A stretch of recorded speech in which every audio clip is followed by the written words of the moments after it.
Il est 8 heures ce dimanche matin à Koumassi.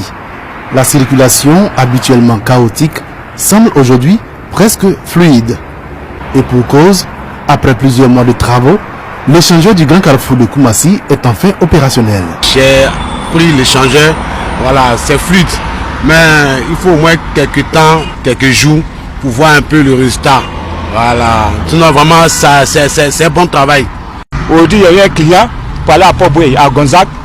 J'ai vu que c'est dégagé, c'est très rapide et puis c'est intéressant, c'est très intéressant. L'infrastructure est constituée de 2 tabliers séparés portant chacun 2 voies de circulation. L'ouvrage a une longueur totale de 387 mètres. Un véritable soulagement pour les habitués du secteur. Pendant 2 ans, non, pas facile. Et souvent même tu peux mettre au moins 2 heures pour pouvoir traverser uniquement cette partie-là. C'est l'échangeur, ça va nous arranger. Ça va nous arranger. La fluidité sera encore plus rapide que dans le passé. Aujourd'hui où on est là, entièrement là, on vient, tu rentres à Koumassi tranquillement. Si tu vas au Gonzague, tu prends la voie directement pour aller à Gonzague, tu vas au Port-Boué. L'échangeur, véritable trait d'union urbain, redessine la mobilité dans la capitale économique. Une bouffée d'air frais pour les automobilistes longtemps asphyxiés par les embouteillages. Les amis, depuis que je m'intéresse à la Côte d'Ivoire, ce que moi je peux vous dire, c'est que, honnêtement parlant, en Côte d'Ivoire, ça travaille. Ce pays travaille. Comme j'ai l'habitude de dire, vous pouvez ne pas aimer votre chef de l'État, mais il faut avouer que ce monsieur réalise. Voici un projet que j'ai vu il y a de cela quelques mois, juste sur une maquette. J'ai vu ce projet sur une maquette. Et voilà ça que du jour au lendemain, ce projet voit le jour. Du jour au lendemain, ça voit le jour. Je suis simplement impressionné. Et tout ce que moi je peux dire, c'est que les autres États prennent exemple sur la Côte d'Ivoire. Ce n'est pas mauvais. Prenez exemple sur la Côte d'Ivoire. Comme j'ai l'habitude de dire, nous tous, on peut réaliser, nous tous, on peut construire. Mais ce qui nous manque, c'est la volonté et l'engagement. Parce que chaque jour, on vote des budgets. Et on vote ces budgets pour la construction et la réalisation de certains projets. Mais malheureusement, il y a ceux qui préfèrent prendre cet argent-là pour l'utiliser à des fins personnelles. Vous allez voir, ici par exemple, certains construisent des maisons dans lesquelles ils ne partent jamais, des maisons abandonnées. Ils font des duplex, des villas, des immeubles, mais ils ne partent jamais là-bas. Et pourtant, c'est un argent qui peut servir pour le bien-être de la population. Jusqu'à présent, par exemple, il y a des villages où, depuis des années, il n'y a pas de lumière. Jusqu'à présent, vous allez voir, on va parler là depuis 50 ans, depuis 30 ans.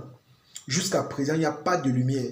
Il y a des endroits où, même les routes, il n'y a pas.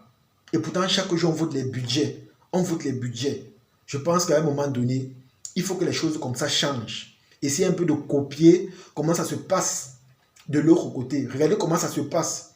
Si réellement on demande au chef de l'État ivoirien quel est son bilan, depuis qu'il est au pouvoir, sans vous mentir, il aura à dire. Il aura à dire parce que ce qu'il fait est visible. Nous tous, nous voyons cela. C'est la raison pour laquelle, quand un Camerounais part en Côte d'Ivoire, il est simplement surpris. Il est étonné au point où il se permet de faire des vidéos. Parce qu'il se rend compte qu'on se clash avec un pays qui fait la différence. Et cela chaque jour, les amis. Je dis bien chaque jour. Pour ceux qui me suivent tout le temps, vous allez remarquer que je poste sur ma page chaque jour que Dieu a créé. Et je fais ça pourquoi? Parce qu'il y a toujours les réalisations, il y a toujours l'information à partager. Il y a toujours l'information à partager. Même les Ivoiriens qui sont dans la diaspora, qui sont à l'étranger, eux-mêmes ils m'écrivent en étant étonnés. Ils sont étonnés que chaque jour, ils ne sont pas dans leur pays, mais ils sont informés sur le fait qu'il y a toujours l'inauguration, il y a toujours un nouveau projet, il y a toujours la réalisation. Honnêtement, il faut donner les mains à ce pays. Il faut donner les mains. Et comme j'ai dit, de grâce les amis, de grâce, copier le bon exemple. C'est pas mauvais.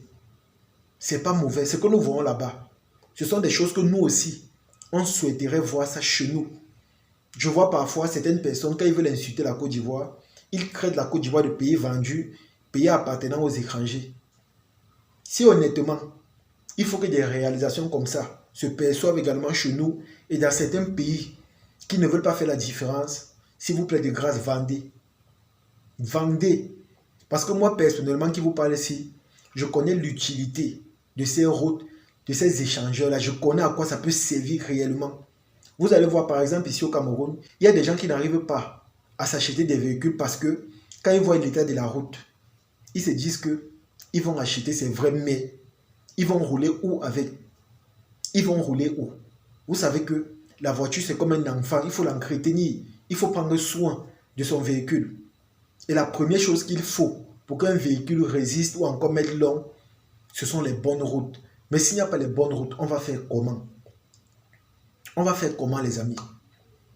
Ça, c'est quelque chose que, parfois quand je reste comme ça, je me demande si, dans certains gouvernements, les gens sont conscients que voilà, la population se plaint et la population souffre. Je me demande si les gens sont conscients de cela, les amis. Honnêtement, regardez en Côte d'Ivoire. Il y a de cela quelques jours, on a fait l'inauguration du rond-point à Kwaba. Il y a de cela quelques jours. Ensuite, on a poursuivi cela avec l'inauguration de l'échangeur de Faya. Et voilà ça qu'aujourd'hui, il y a l'échangeur de Koumassi. Vous voyez que la Côte d'Ivoire se construit petit à petit et sa construction et son développement se fait chaque jour. Et c'est tellement bon, les amis. C'est tellement bon. C'est la raison pour laquelle quand je vois un Camerounais parfois insulter la Côte d'Ivoire, je reste comme ça là, je ne parle pas. Parce que je suis simplement étonné.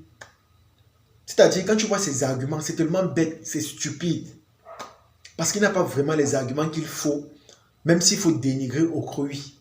Il n'a pas les arguments solides ou encore les arguments qui pèsent. Il va s'attarder sur des futilités ou encore des choses inutiles qui n'ont pas de sens ou encore d'importance. C'est sur ça qu'il va s'accrocher pour dire que la Côte d'Ivoire est comme ceci, la Côte d'Ivoire est comme cela. Je pense qu'à un moment donné, à travers nos vidéos, on prie simplement que ça éveille les consciences et ça pousse les autorités à travailler. C'est tout ce que nous voulons, travailler. C'est vrai que c'est dur. Nous sommes dans des pays où même travailler, c'est devenu tout un problème. Mais ce que nous voulons au moins, c'est que l'État investisse pour le bien-être de la population. Construisez les routes. On veut l'eau potable. On veut l'électricité. On veut ça. Ce sont des choses obligatoires. Ce ne sont pas des choses que on vous supplie ou encore on vous demande seulement. C'est obligatoire. Parce que c'est la raison pour laquelle on paye les impôts, on paye les taxes, on paye tellement de choses qu'on nous demande. C'est pour cette raison. Donc ce que nous réclamons là est légal et obligatoire. C'est obligatoire, les amis. Ce n'est pas une faveur qu'on demande. C'est-à-dire c'est notre argent. C'est la raison pour laquelle lorsqu'on veut dédouaner, on paye cher. C'est la raison pour laquelle on paye les impôts. C'est la raison pour laquelle on nous fait payer les taxes n'importe comment. Montrez-nous que ce qu'on paye là, c'est utile. Montrez-nous que les impôts qu'on paye là, ça a son utilité. Montrez-nous ça. Parce qu'en Côte d'Ivoire, honnêtement, si je ne peux pas m'installer là-bas, on me demande de payer les impôts, je ne vais pas me gêner. Parce que je vois l'utilité de cet argent-là. Je vois ce qu'on fait avec. Et ce qu'on fait avec, c'est pour le bien-être de la population. C'est pour que la population soit à l'aise. Donc, ce qui est sûr, je ne vais pas me plaindre encore. Je ne vais pas voir cela mal. Je ne verrai pas cela mal, les amis. Donc, s'il vous plaît, de grâce, comme j'ai dit, prenez exemple sur la Côte d'Ivoire. Vous-même, vous voyez, chaque jour, ça se développe, ça se construit, ça avance. Et honnêtement, ça donne simplement l'envie d'y vivre. Et moi, je comprends pourquoi la plupart des étrangers veulent aller résider en Côte d'Ivoire. Parce que ce pays, honnêtement, quand tu vois son niveau de développement, tu vois ce que ça offre au monde entier, c'est simplement extraordinaire. En tout cas, les amis, c'est ici que se termine cette vidéo. J'espère que vous avez aimé. J'espère que vous avez apprécié. Comme j'ai dit, s'il vous plaît, travaillons. C'est tout. Copions le bon exemple. On voit comment ça se passe à l'extérieur. Et on peut faire pareil. Nous sommes tous des pays pauvres et endettés. Mais montrons que voilà, cette dette-là peut être utile ou encore nécessaire pour certaines choses. Parce que si on s'endette et on ne voit pas l'utilité de la dette, c'est qu'au final, ça ne sert à rien. Je dis bien rien. En tout cas, partagez la vidéo au maximum et on se dit à la prochaine. Ciao.